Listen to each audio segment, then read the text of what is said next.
Hello, and welcome back to MC McNeil's Twisted Fiction. We are continuing on with Chapter 7, Blood for Flowers. Okay, let's get right into it. Thera finally returned to her own house and bed. She was a daughter in her mother's house, but she was the mistress in her own. She found her modest house warm and inviting on the eve of her departure. Thera drank some wine and feasted upon apples, dates, raisins, and pomegranates left for her by one of the Queen's staff members who saw to the domestic accoutrements of life. Her soft feather bed was dressed in crisp white, fine cotton sheets, the fabric imported up from Egypt. Fresh vases of gardenias, hyacinths, and lilacs permeated the air with a sweet floral scent. Thera found on the marble and iron table beside her bed a few small clay jars which were painted bright blue and red. Uncorking the little jars, she found a mixture of shea butter, lemon zest, and honey in a rich moisturizing lotion for her skin. The second contained a mixture of beeswax and peppermint oil.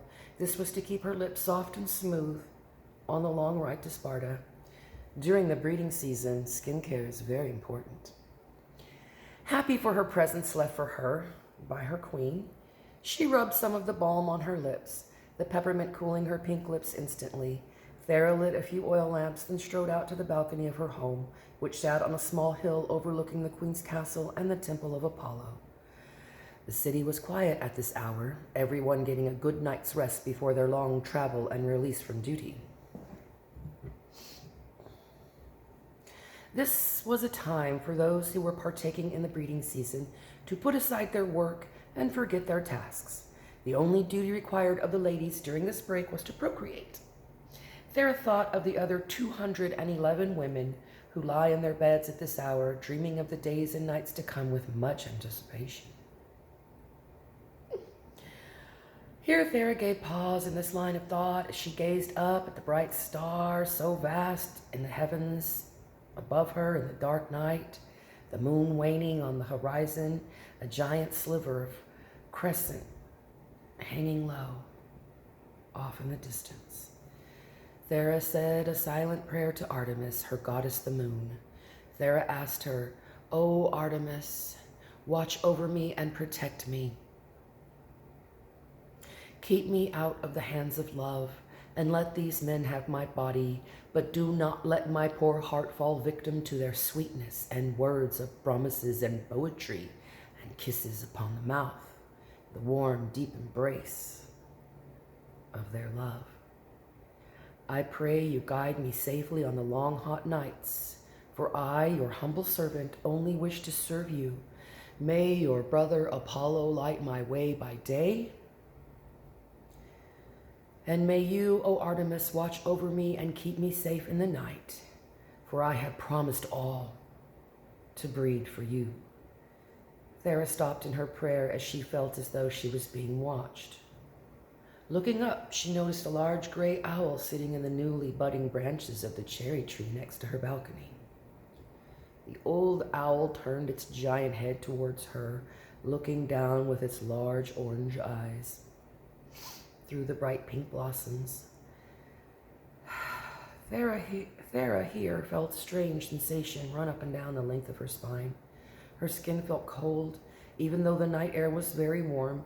Thera stood there frozen in a moment as the terrible sense of foreboding returned once more to her mind, troubling her heart and thoughts.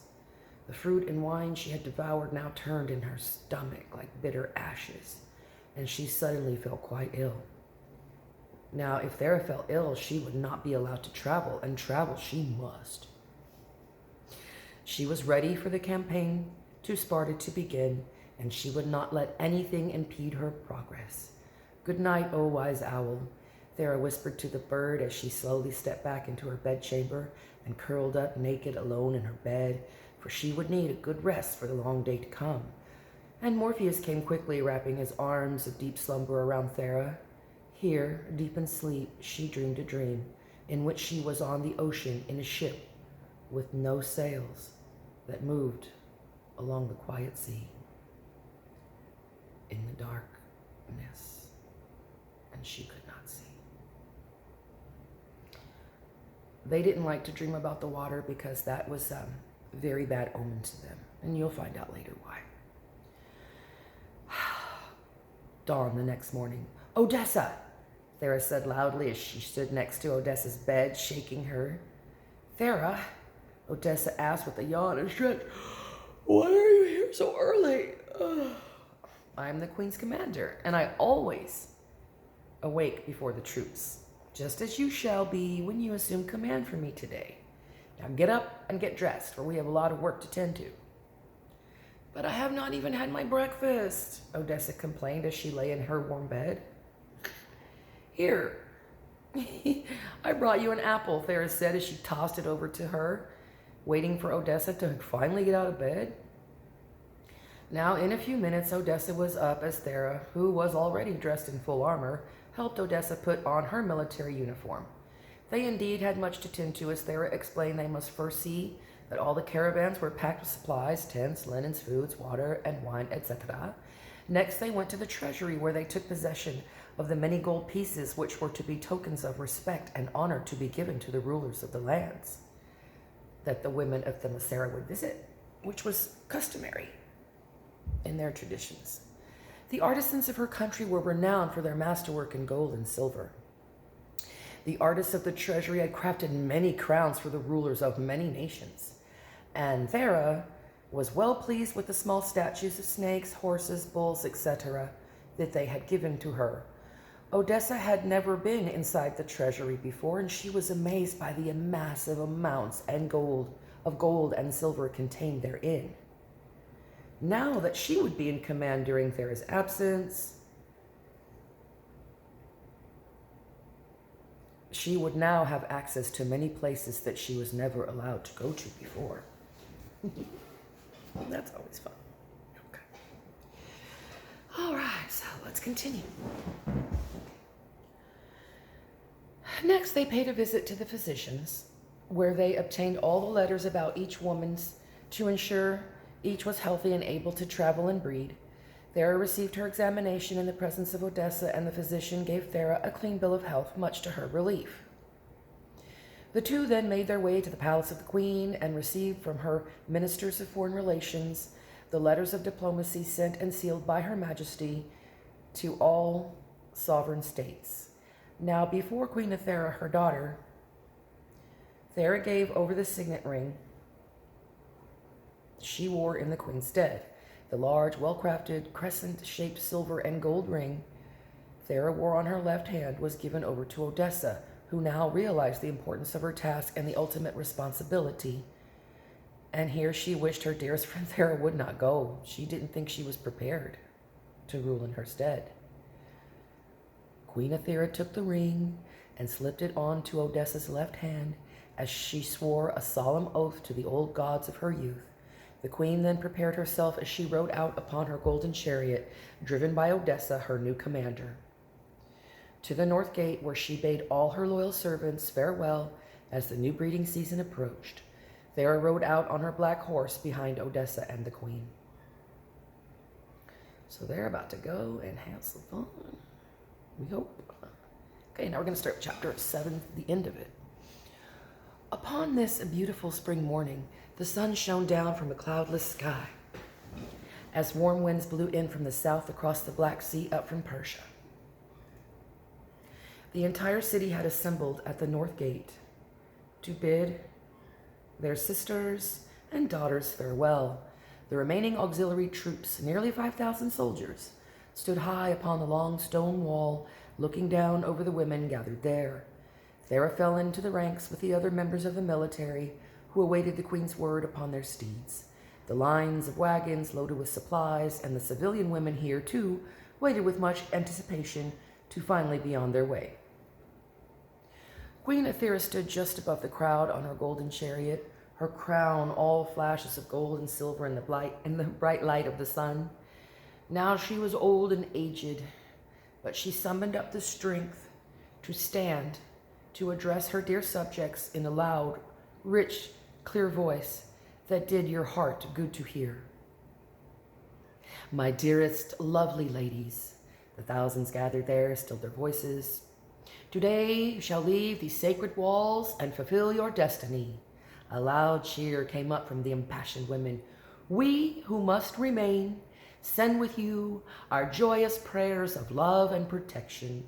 We bid you take this joy with you in your hearts wherever you go.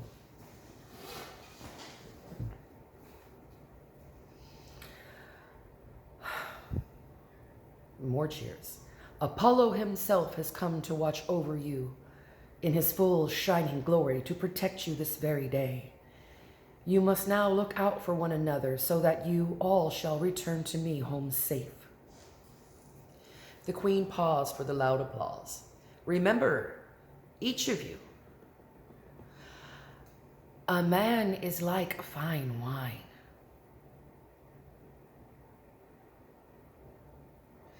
But you must be careful not to drink him in too quickly. For he is liable to go straight to your head. An uproar of laughter came from the excited crowd. Now, is there anyone gathered here who does not wish to partake? Silence. Anyone, you do not have to go if you do not want to. In this society, you are not forced to do anything against your will. No response. Silence. Very well. Then I command the gates to be opened. With this command, several officers pulled the massive wrought iron gates open, which moaned under its own weight. The horses pulling the caravans and wagons slowly began to move as the 212 ladies, we can't forget Thera, departed from the city together. Thera was the last one out, as she rode past the queen's chariot under Commander Odessa's watchful gaze. The old queen gazed upon her daughter's face, for what she feared in her mighty heart would be the last time.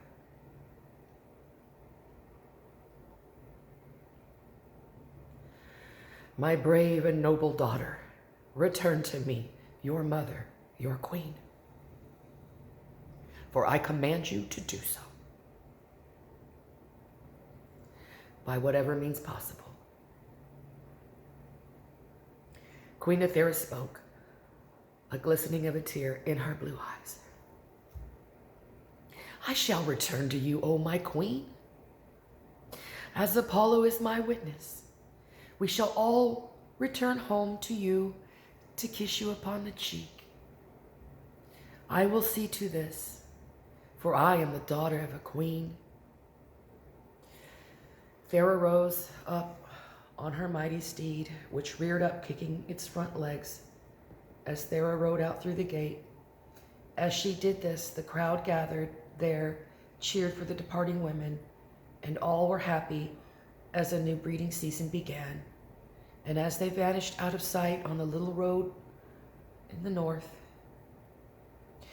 the queen commanded that the gates be closed. And when the gates were closed, she returned to her palace, and she said her private prayers, praying that her daughter would return home safely, pregnant or not. She wanted to see her daughter again. Okay. And that's end of chapter 7. It's gonna get pretty crazy, but I'm sorry if I get a little bit emotional, but I created these characters, so, you know, they're like my babies. Anyway, I hope you're really enjoying this. It took me a long time to be able to come back here and do this for you all, and it's all I want to do. So, have a beautiful Sunday, and I hope you like these stories, and I'm just glad that I'm able to be here to do this for you. Peace out. Love ya.